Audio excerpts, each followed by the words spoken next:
नमस्कार दोस्तों, मैं हूं सागर और आप सभी का बहुत बहुत स्वागत है आज के अपने इस वीडियो में। आज इस वीडियो में हम बात करने वाले हैं इंडसइंड बैंक के स्टॉक के बारे में, जहां पे हमने पिछले हफ्ते देखा कहीं ना कहीं निफ्टी, बैंक निफ्टी और फाइनेंशियल सेक्टर में एक तेज गिरावट बनती हुई दिखाई दी। ऊपरी लेवल से इंडेक्स कहीं ना कहीं 2-3% टूटता हुआ दिखाई दिया। लेकिन अगर हम बात करें बैंकिंग स्टॉक्स में, इंडसइंड बैंक मजबूती शो करता हुआ दिख रहा है। यहाँ पे हल्की फुल्की गिरावट देखने मिली, लेकिन फ्राइडे के सेशन की अगर हम बात कर रहे हैं, लगभग 3% का शानदार उछाल था निचले लेवल से और एक अच्छी खासी रिकवरी के साथ दिन के हाईएस्ट पॉइंट के आसपास बंद होने की कोशिश किया और कहीं ना कहीं स्टॉक अपने 52 वीक हाई रेंज के आसपास अप्रोच करता हुआ दिखाई दे रहा है। दिन की रेंज की बात करें तो 1413 की रेंज थी कल के दिन, जो कि यहाँ पे हमने सुबह देखा था। और उसके बाद कहीं ना कहीं एक सेकेंड हाफ में एक अच्छी रिकवरी देखने मिली और दिन के हाईएस्ट पॉइंट के आसपास जाके बंद होता हुआ दिखाई दिया। 1463 का हाई लगता हुआ दिखाई दिया। 1475 का 52 वीक हाई है इस स्टॉक का। और अगर वॉल्यूम देख रहे हैं 43,97,000 शेयरों के देखने मिले, तो यहाँ कहीं ना कहीं स्टॉक 20-25 रुपए दूर है अपने 52 वीक हाई को टच करने और क्रॉस करने से।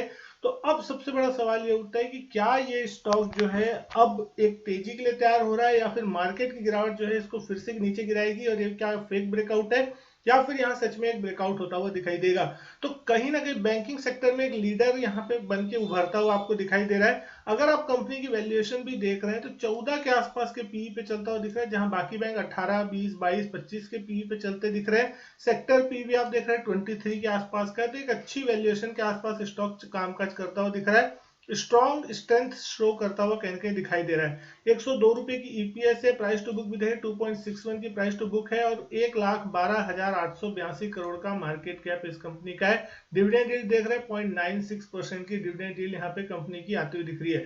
लेकिन चार्ट में किस तरीके का आपको स्ट्रेंथ शो होता हुआ दिख रहा है, तो आप देखेंगे कि पिछले 4-5 दिनों में जो मार्केट में करेक्शन ऊपरी लेवल से देखने मिला, 20,200 के आसपास से निफ्टी में गिरावट हुई, 19,700 के आसपास कहीं ना कहीं निफ्टी कामकाज कर रहा है।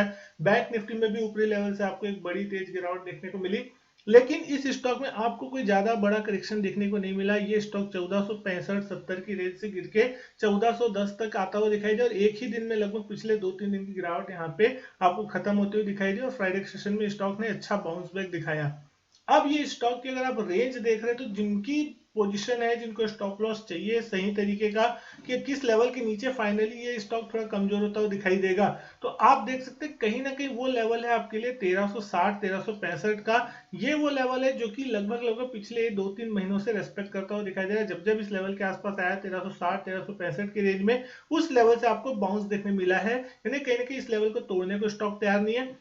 अपर साइड में अगर हम देखें तो कहीं ना कहीं इस स्टॉक ने 1440 के आसपास रेजिस्टेंस फेस किया था, जिसका ब्रेकआउट जरूर हुआ था, लेकिन उसी रेंज में कहीं ना कहीं ये एक बार कंसोलिडेट करने की कोशिश कर रहा है और अब 1475 तक हाई बना के कंसोलिडेट करे, क्योंकि मार्केट में थोड़ी वीकनेस देखने को मिल रही है। तो अब ये स्टॉक के लिए दो इंपॉर्टेंट सपोर्ट हो जाते हैं। 1360-1365 एक बड़ा सपोर्ट है नीचे की तरफ, और इमीडिएट बेसिस पे अगर आप सपोर्ट देख रहे हैं तो 1405-1410 की रेंज में आपको एक सपोर्ट देखने को मिल रहा है। और अपर साइड में जैसे ही ये स्टॉक जो है आपको 1405-10 से लेकर 1470 की रेंज में खेलता हुआ दिख रहा है। 1470 की रेंज अगर इसने ब्रेक की तो कहीं ना कहीं फिर 1500 रुपए के पार निकलने के लिए तैयार होता हुआ दिखाई देगा। और अगर इसने 1410 की रेंज तोड़ी तो फिर से एक बार 1365 की तरफ बढ़ता हुआ दिख सकता है। डिपेंड करता है मार्केट की क्या कंडीशन है और इन्वेस्टर्स का रुझान क्या है। तो जिस तरीके का इसकी स्ट्रक्चर देखने मिल रहा है, तो सारे बैंकों में भी सबसे मजबूत स्ट्रक्चर में अगर कोई स्टॉक है तो आपको इंडसइंड बैंक का स्टॉक देखने को यहाँ पे मिल रहा है। तो कहीं ना कहीं यहाँ पे आपको रेंज अच्छी है, डायरेक्शनल ट्रेड आपको मिलता हुआ दिख सकता है। किसी भी साइड अगर ऊपर या नीचे ये रेंज तोड़ता है तो फिर आपको वहां डायरेक्शनल ट्रेड मिल सकता है। 1475 इसका 52 वीक हाई है, 15-20 रुपए की मैक्सिमम डिस्टेंस रह गई 52 इकाई से। जैसे वो रेंज टूटेगी तो कहीं ना कहीं और भी शॉर्ट कवरिंग और फ्रेश बाइंग ट्रिगर होगी। जिन्होंने शॉर्ट बनाए होंगे कहीं ना कहीं उनके भी स्टॉप लॉस ट्रिगर होंगे।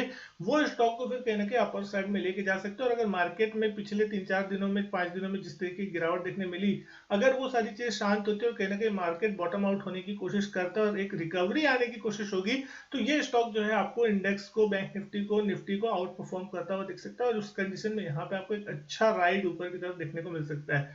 दोस्तों ये सारी चीजें जो है सिर्फ एक एनालिसिस है, यहाँ पे खरीदने बेचने की कोई राय नहीं है। ये सिर्फ और सिर्फ एक पर्सनल एनालिसिस मेरी तरफ से है।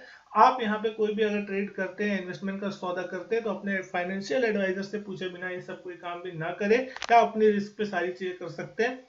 उम्मीद करता हूँ दोस्तों वीडियो जो पसंद आई होगी। वीडियो अच्छी लगे तो लाइक करें, शेयर करें। चैनल नहीं किया सब्सक्राइब तो चैनल सब्सक्राइब जरूर करें।